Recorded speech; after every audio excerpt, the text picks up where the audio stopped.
Yep, so let's get the app from my other folder, Appium space tutorial source. Yeah, here it is. Copy, and I'll copy it here in the source folder.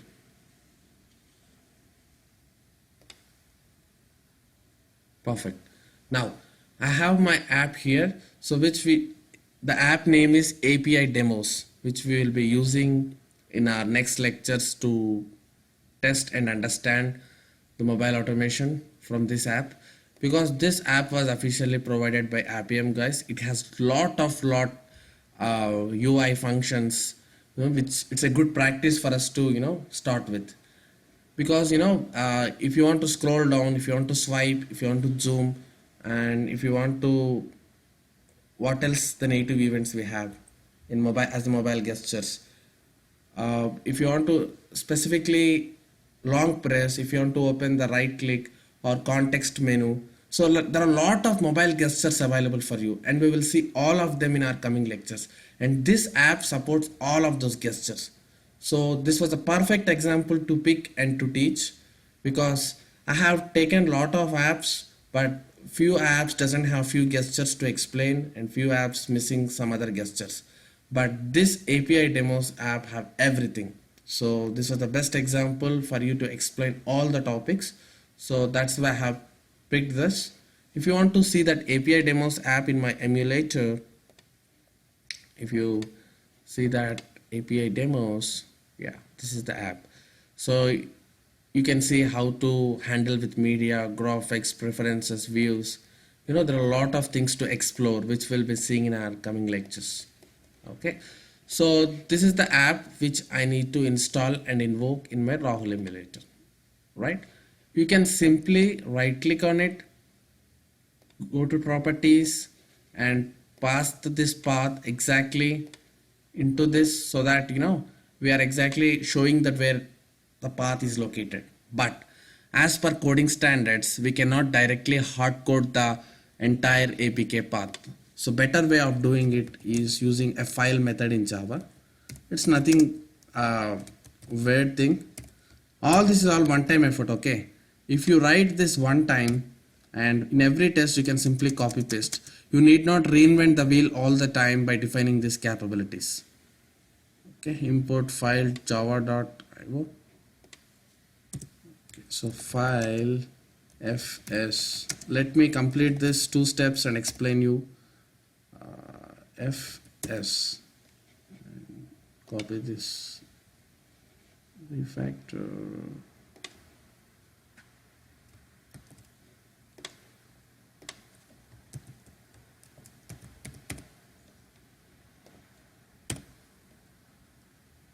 Okay. F. Perfect. Now, so what I am saying, go to source folder first. Okay, so that I have taken that into F object. So in source folder, again I am asking go to the specific path. I mean that specific name of that APK. And I am storing that entire path into fs variable. And here I would simply say fs dot get me the absolute path. That's it. So in this way you can avoid hard coding of writing paths here, so that you can take this project and place it in any system, it will work. Okay, but rather than that, if you hard code saying C users Rahul, something like that, and if you take this project into another machine and they will not have Rahul folder, right? It definitely fails. So that's the reason we are using file method, file class in Java, where first of all we are going to that specific source folder, and from thereafter we are pulling out that file name from that source folder and we are assigning it to object fs, and I'm calling this entire path with fs dot get absolute path.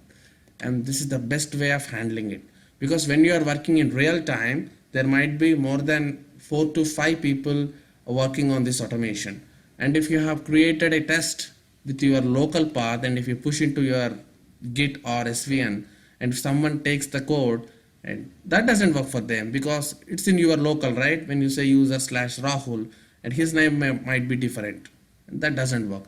but in this manner it works in any system. So that's the best practice of giving the absolute path. Right, so let's go back to our Word document. We have showed our Appium server started, emulator is open, we have sent a desired capability of opening emulator, and we have also set app information. Okay, that's what I told, that where exactly app is located, so that my server picks the app from here and go and installs it in this emulator, right? So the last step which is left is connection to the server. Now, so first of all, to send a connection to server, you need to create and invoke an Android driver class. As you are working with Android driver, you need to use Android. So when you are working with iOS, you will use iOS here. Android driver AT. Let me create and explain you.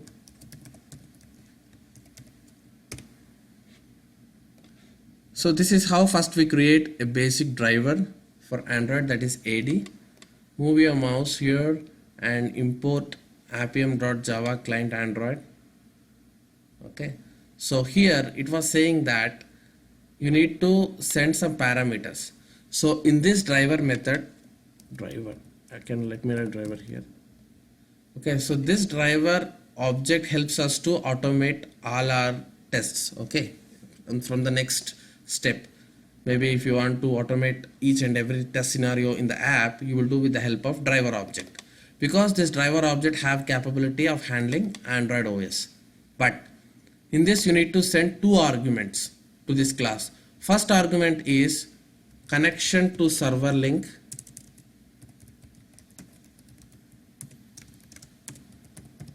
and next, when you are sending connection to the server, at the same time send this capabilities, entire capabilities you need to send to server, right?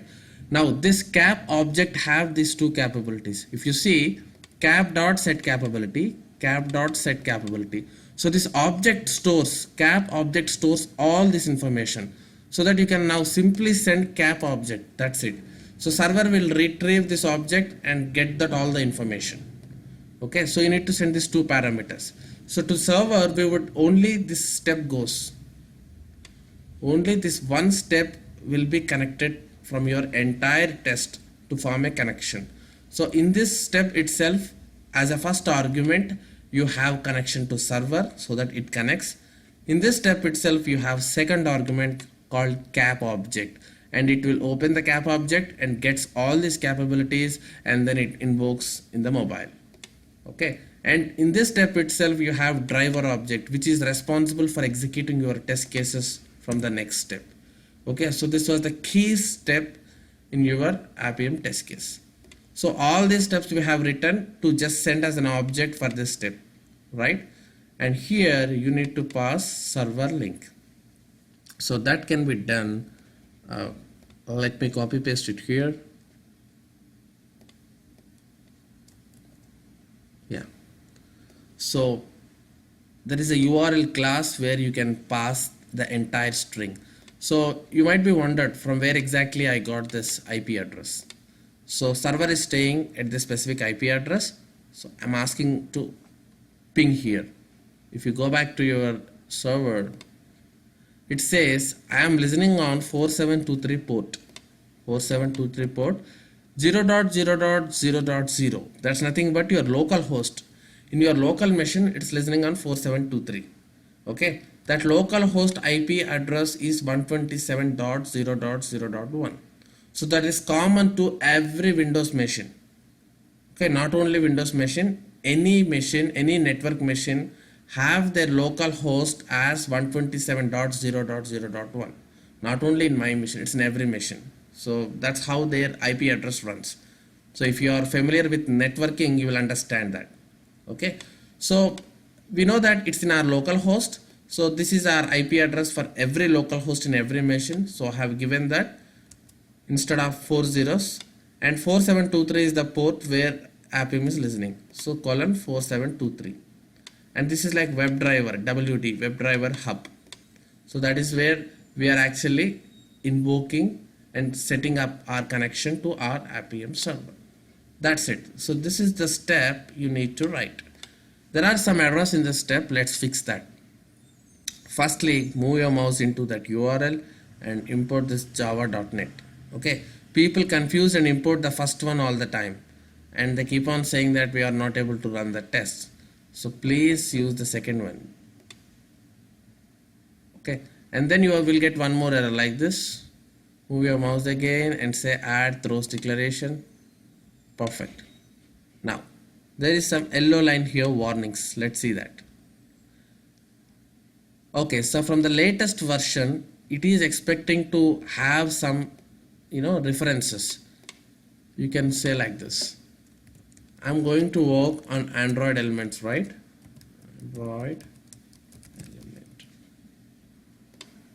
Again, you can import this, import Android element, and same thing you can do here. Perfect. So the error is gone. So what all we have learned from this lecture? The single step does everything. We need to work on our Android IS. So I have created Android driver class. In that class, I need to send two arguments. One argument to form a connection to my server.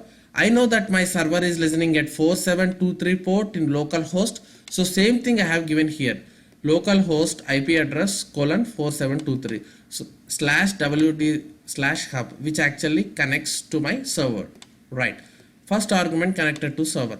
After forming connection, I need to send all these desired capabilities. So my server have a knowledge to like what emulator to invoke and what app it needs to work. That knowledge I have used capabilities class and have thrown entire information into cap object, and I am passing that cap object so that it opens and get this information. That's it. That's what we need to do, and that concludes this all the steps. Prerequisites are done and capabilities are done. Connection step to server is also done. Okay. So why can't we run at this test case and see whether the app is invoked or not? So till here, what we are saying, invoke the app, right? If you run this test, the app should invoke in this emulator. Okay. So in our next lecture, let's try to hit this test and make sure the app is opening or not. We can test it, and from thereafter we can continue our automation coding. Okay. Thank you.